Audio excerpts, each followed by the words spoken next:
ইসলামের প্রথম মুহাজ্জিম হলো হযরতে বেলাল। হযরতে বেলাল কেমন আসেনি? হযরতে বেলাল কি চিনে না রে?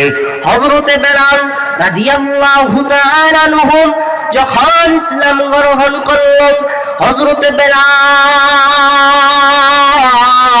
যখন কালেমা পড়ল, তার মালিক বেলাল ছিল একজন ইহুদির গোলাম, বেলাল ছিল একজন খ্রিস্টানের গোলাম। বেলালের মালিক যখন জানতে পারলো বেলাল, রে বেলাল তুই নাকি বলে ইসলাম গ্রহণ করছস, আরে বেলাল তুই নাকি ইসলাম গ্রহণ করছ? বেলাল বলে, হ্যাঁ মালিক, আমি আমার রবের সন্ধান পেয়ে গেছি, আমি আমার মালিকের সন্ধান পেয়ে গেছি, আমি আমার রবের সন্ধান পেয়ে গেছি। এই কথা যখন বললেন, বলেন তোমার রব কে? বলে আমার রব হলো আল্লাহ, যিনি আপনাকে সবাইকে সৃষ্টি করেছেন। জোরে জোরে বলেন সুবহানাল্লাহ।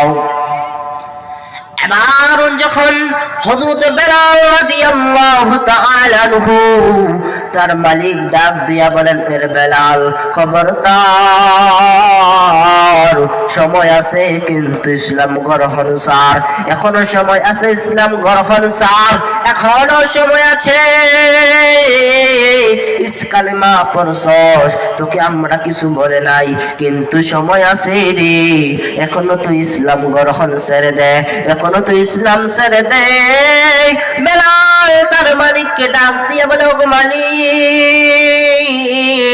ইসলাম গ্রহণ করেছি সারার জন্য নয়, ইসলাম গ্রহণ করেছি সারার জন্য নয়, প্রয়োজন যদি হয় মারতে মারতে জমিন থেকে বিদায় দিয়ে দেন, তবুও কিন্তু আমি ইসলাম ছাড়ব না।